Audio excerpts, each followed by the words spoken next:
Bienvenue à toutes et à tous, merci de nous rejoindre sur Grand Littoral TV. D'abord un mot de météo pour cette nouvelle édition et une fin de semaine au sec. La soirée et la nuit de ce vendredi seront plutôt calmes sur le nord et le Pas-de-Calais.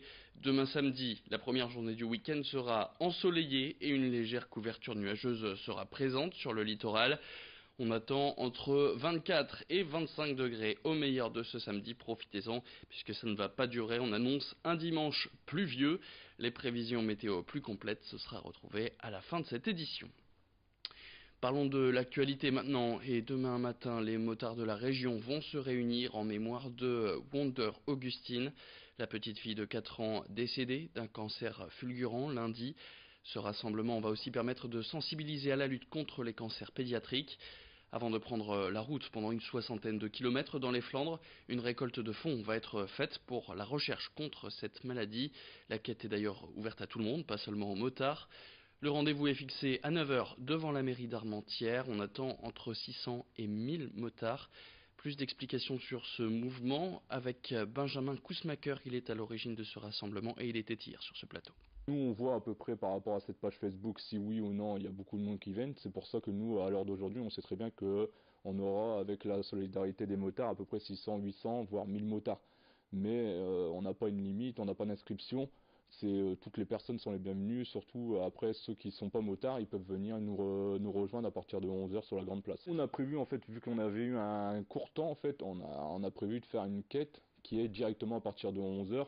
On va faire un emplacement spécifique et cette quête, en fait, on va la remettre directement au président de l'association, Wonder Augustine, qui au moins aura l'argent directement sur lui. Parce qu'avec toutes les quêtes qui sont créées sur Facebook, il y en a des vraies, des fausses. On préfère que ça ait été fait directement dans ses mains. On prend maintenant la direction de Banctin, où demain, samedi, le Ripper Café va poser ses valises sur la place de l'église. Habituellement situé du côté de 8000, le lieu est aujourd'hui saturé. Le Ripper Café manque de bénévoles pour pouvoir réparer les 200 objets en attente. Du coup, pour pouvoir continuer leur mission, la décision a été prise de faire un parcours dans les villages du Boulonnais avec ce fourgon financé par le Bon Coin afin de transporter tous les outils nécessaires aux réparations dans les locaux qui, eux, sont mis à disposition dans les communes étapes de ce Ripper Tour dans le Boulonnais. L'autre objectif, c'est de, pourquoi pas, lancer l'idée d'implanter d'autres Ripper Café dans des communes de l'agglomération pour pouvoir réparer au maximum les objets du quotidien des Boulonnais. Corentin Escaillé a rencontré Claude Perrard, animateur au Ripper Café de 8000. On l'écoute. La deuxième vocation au final de ce fourgon va être d'accompagner la naissance de Ripper Café le temps qu'il soit équipé en matériel. Donc c'est ce qui se passe avec Banctin, puisque eux ont décidé qu'il y aura 2 Ripper Café par mois. Le prochain sur la liste est Boulogne-sur-Mer, qui va démarrer d'ici la fin de l'année. En pointillé, nous avons Rinxan, en pointillé Ardingan, voilà. Los Anguel, voilà. Il y a un programme assez chargé de mailler le territoire avec des Ripper Café fixes et ce Ripper Café itinérant qui viendra, on va dire, remplir les trous de ce maillage. Il est difficile de les manquer du côté de Calais. Depuis plusieurs jours, on peut trouver un dragon de 100 mètres de long, des éléphants, mais aussi un temple qui ont entre autres élu domicile au parc Saint-Pierre de Calais. Ils sont présents pour le festival China Light qui s'inspire de la fête des lanternes chinoises. De samedi prochain jusqu'au 6 janvier, plus de 400 objets illuminés vont prendre vie tous les soirs dès 18 h et de nombreuses animations auront lieu pendant la durée de ce festival afin de faire vivre et découvrir aux Calaisiens la tradition chinoise. Alors pour y participer, comptez 12 € par place adulte, 10 € pour les enfants de 7 à 17 ans et c'est gratuit pour les plus jeunes. A noter que les tickets sur internet sont moins chers d'1 €. Alors à la base de ce festival des Lumières, la société Sichuan Tangyu Culture, Yarantang, le responsable de ce festival, répondait aux questions de Marine Kijek. Nous avons déjà évoqué d'abord la partie d'exposition sur les lanternes artisanales. À part cela, nous avons aussi un spectacle qui va présenter tous les jours. Pour les week-ends, nous aurons 3 séances par nuit. En semaine, nous aurons 2 séances par nuit. Donc à part cela, on a aussi une restauration asiatique, plus un atelier enfant. On a aussi des stands de souvenirs. Et puis une idée sortie pour ce week-end, cette fois jusque dimanche du côté de Cappelle-la-Grande, près de Dunkerque. Le Palais de l'Univers et des Sciences, qu'on appelle aussi le Plus, organise la fête de la science.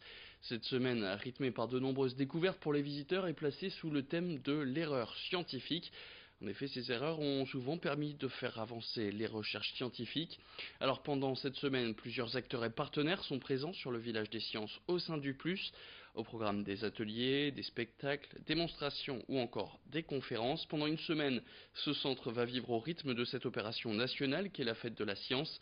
Un événement qui permet aux petits comme aux grands de découvrir le monde de la recherche et de l'innovation. Plus d'informations tout de suite au micro de Louis Caillé.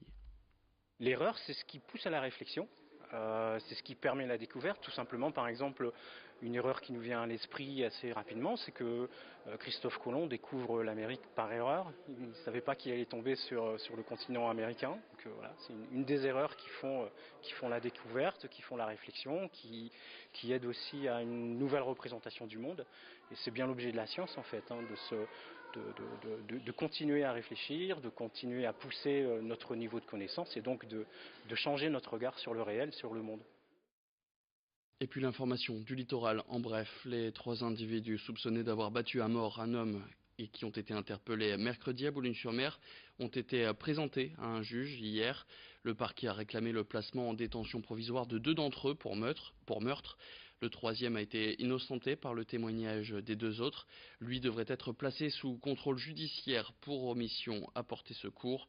D'après la version des 3 accusés, il ne connaissait pas la victime et lui aurait demandé de les conduire quelque part. Après avoir accepté dans un premier temps sur la route, le conducteur aurait finalement changé d'avis, d'où le déferlement de violence qui aurait entraîné sa mort. Et puis mauvaise nouvelle pour les usagers de l'A16 qui ont parfois le pied un peu lourd. Le radar du Virval entre la sortie de l'hôpital et Saint-Pierre à Calais flash de nouveau après avoir été nettoyé, 3 semaines après avoir été tagué. Celui qui est le 4e radar le plus efficace de France a flashé 102 302 fois précisément l'année dernière. C'est la fin de cette édition, merci à toutes et à tous de l'avoir suivi. Tout de suite la météo, excellente journée sur Grand Littoral TV.